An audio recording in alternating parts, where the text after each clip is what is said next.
Mobil adalah sistem komponen antar kerja yang kompleks. Ketika salah satu bagian rusak, maka akan mempengaruhi bagian lain yang terhubung. Salah satu masalah yang sering dialami adalah keselarasan roda, yang salah satunya disebut dengan wheel alignment atau penyelarasan sudut geometri roda, yang memberikan pengaruh terhadap kerja suspensi dan kondisi fungsi roda dan ban.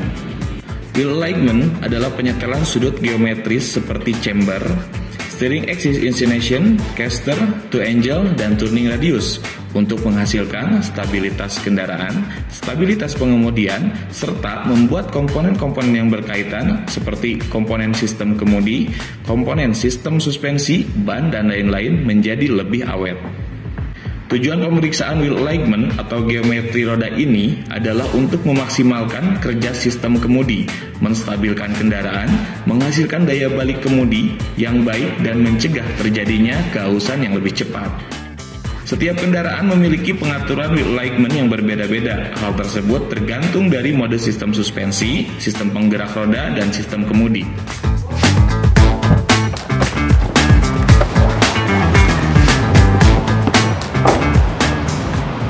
Pak Doni, gimana kabarnya? Alhamdulillah sehat, Pak. Iya, ada yang bisa saya bantu, Pak? Ini, Pak, mobil saya sepertinya ada masalah gitu. Ketika dikendalikan, setirnya kurang seimbang, cenderung belok ke kiri sendiri gitu kadang-kadang. Oh, kemungkinan mobil Bapak ada masalah di front wheel alignment-nya, Pak. Ada kemungkinan ban depannya itu habisnya nggak rata ya, Pak? Iya, betul, Pak. Tapi padahal baru diganti ban baru. Oke, teman-teman kursus kita, pada kesempatan kali ini kita akan melakukan perbaikan tentang front wheel alignment. Apa saja yang akan diperiksa, kita lihat video berikut. Sebelum melaksanakan pekerjaan, perlu kita persiapkan terlebih dahulu peralatan kerja yang digunakan. Antara lain, 1 unit mobil, tool caddy 1 set, stall service atau area kerja, dongkrak hidrolik, car lift atau purpose lift, stand atau penyangga, dial indikator, CCKG chamber caster kimpin gauge, turning radius, brake pedal pusher. Kemudian kita harus menggunakan peralatan keselamatan kerja, antara lain fender cover, grill cover, steering cover, floor cover, alat pelindung kepala, masker, sarung tangan, sepatu safety. Sebelum melakukan pemeriksaan maupun penyetelan sistem FPA, sebaiknya kita memeriksa kondisi awal kendaraan terlebih dahulu. Dengan cara, pastikan mobil berada di stall area. Pastikan mobil tidak ada beban atau muatan. Periksa tekanan angin pada masing-masing roda dengan menggunakan alat tire pressure gauge sesuai standar tekanan. Periksa kondisi kausan kembang ban dan juga perbedaan ukuran ban.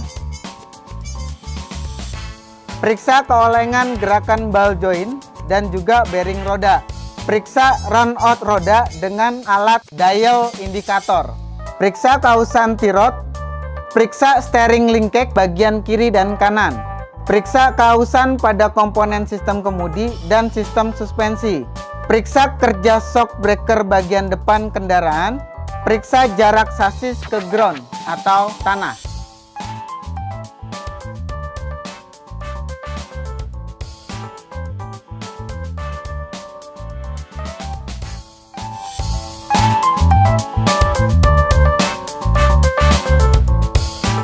Pemasangan alat wheel aligner model manual FWA pada kendaraan dilakukan dengan langkah-langkah berikut ini. Tempatkan unit mobil pada car lift dengan memposisikan roda bagian depan di atas turning radius. Setel turning radius pada sudut 0 derajat dan pasangkan penguncinya. Pasangkan stand atau penyangga yang tinggi sama dengan tinggi turning radius yang terpasang pada roda depan jika pemasangan turning radius tidak di car lift. Tekan pedal rem dengan brake pedal pusher dan jangan menekan pedal dengan menggunakan kaki karena berat Anda akan mempengaruhi hasil pengukuran nantinya. Ukur tinggi kendaraan dari titik tengah lampu kepala ke tanah, dan apabila tidak sesuai standar, setel pada baut penyetel tension bar. Pasangkan alat CCKG dengan cara melepaskan wheel bearing cap dan counter pin atau pin belah. Lalu luruskan center rod CCKG dengan spindle. Sudut chamber disetel dengan beberapa cara tergantung dari tipe suspensi dan tipe dari penyetelnya. Pada suspensi tipe Sturr, chamber disetel dengan cara mengubah sudut hubungan antara shock absorber dan steering knuckle. Sedangkan caster disetel dengan merubah jarak antara lower arm dan stud bar menggunakan spacer atau mur penyetel. Langkah-langkah mengukur sudut chamber adalah sebagai berikut. Tempatkan gelembung udara pada level di titik 0 derajat. Baca skala gelembung udara dari chamber gauge, dan apabila tidak sesuai dengan standar spesifikasinya, maka lakukan penyetelan dengan cara mengubah atau mengurangi sim penyetel pada poros upper arm.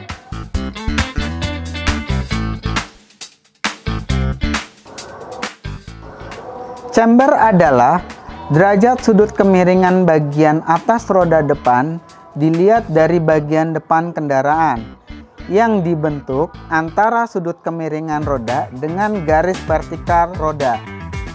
Sudut chamber positif adalah derajat sudut kemiringan bagian atas roda depan mengarah keluar dilihat dari bagian depan kendaraan yang dibentuk antara sudut kemiringan roda ke arah luar roda dengan garis normal roda. Sudut chamber negatif adalah derajat sudut kemiringan bagian atas roda depan mengarah ke dalam dilihat dari bagian depan kendaraan yang dibentuk antara sudut kemiringan roda ke arah dalam roda dengan garis normal roda. Implikasinya, yang pertama, mencegah roda slip. Yang kedua, mengurangi beban vertikal pada kendaraan. Yang ketiga, mencegah chamber menjadi negatif karena beban.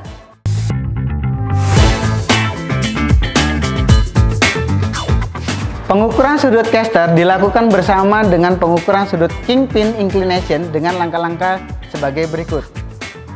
Putar roda depan ke arah luar dengan posisi sudut 20 derajat. Putar adjusting knob pada bagian belakang jack sampai gelembung udara untuk caster dan kingpin inclination berada pada posisi sudut 0 derajat.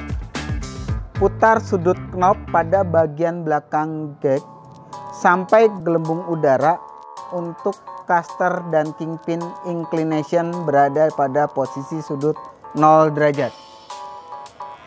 Kemudian putar roda ke arah bagian dalam dengan posisi sudut 20 derajat. Baca angka yang ditunjukkan oleh gelembung udara pada caster dan kingpin inclination gauge.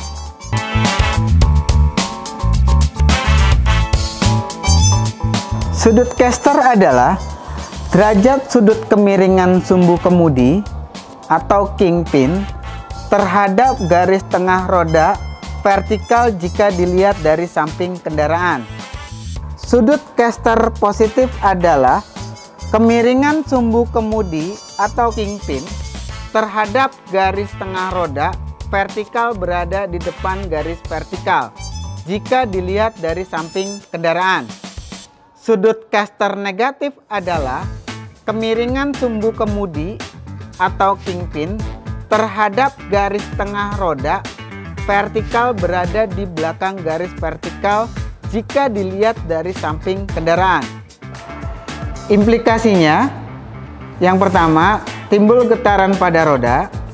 Yang kedua, gerakan atau putaran roda tidak stabil.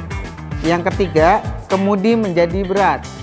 Kemiringan sumbu kingpin terhadap garis vertikal roda jika dilihat dari depan kendaraan. Sudut kingpin berfungsi untuk mengembalikan kondisi roda ke posisi lurus setelah membelok. Implikasinya, perubahan tinggi kingpin yang tidak sesuai akan menyebabkan gaya balik kemudi ke posisi lurus tidak bekerja dengan baik.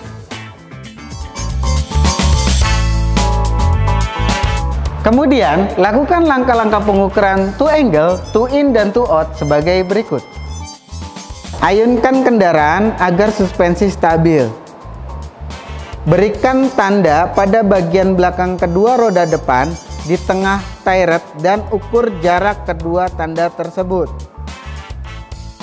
Majukan kendaraan sampai tanda pada bagian belakang ban berada setinggi gag bagian depan ban dan ukur jarak kedua tanda tersebut. Apabila hasil pengukuran tidak sesuai dengan spesifikasi, lakukan penyetelan tirot dengan cara memanjangkan atau memendekkannya. Kendurkan tirot dan end-lock knot kiri dan kanan terlebih dahulu. Rotasi tirot kiri dan kanan untuk penyetelan to-in sesuai spesifikasi. Dalam hal ini, tirot kiri dan kanan harus sama panjang.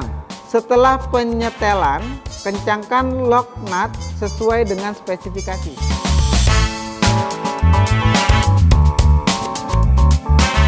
To angle adalah perbedaan jarak antara roda depan bagian depan dengan roda depan bagian belakang.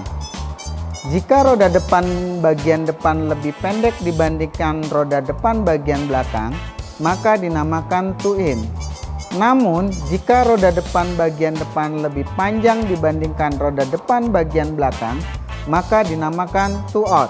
To in adalah jika jarak roda depan bagian depan lebih kecil dari bagian belakang jika dilihat dari atas kendaraan.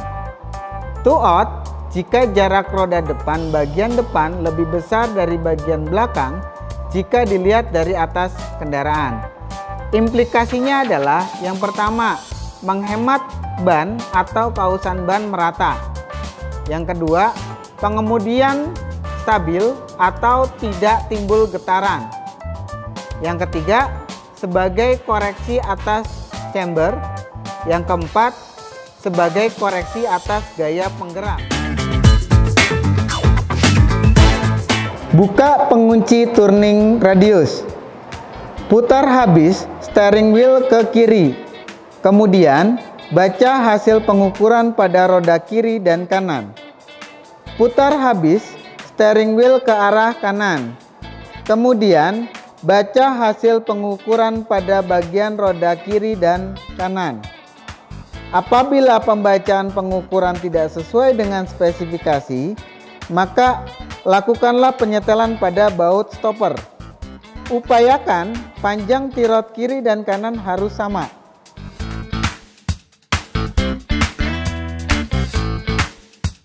Turning radius sangat berpengaruh pada tingkat fleksibilitas dan kemudahan sebuah kendaraan atau mobil yang berbelok.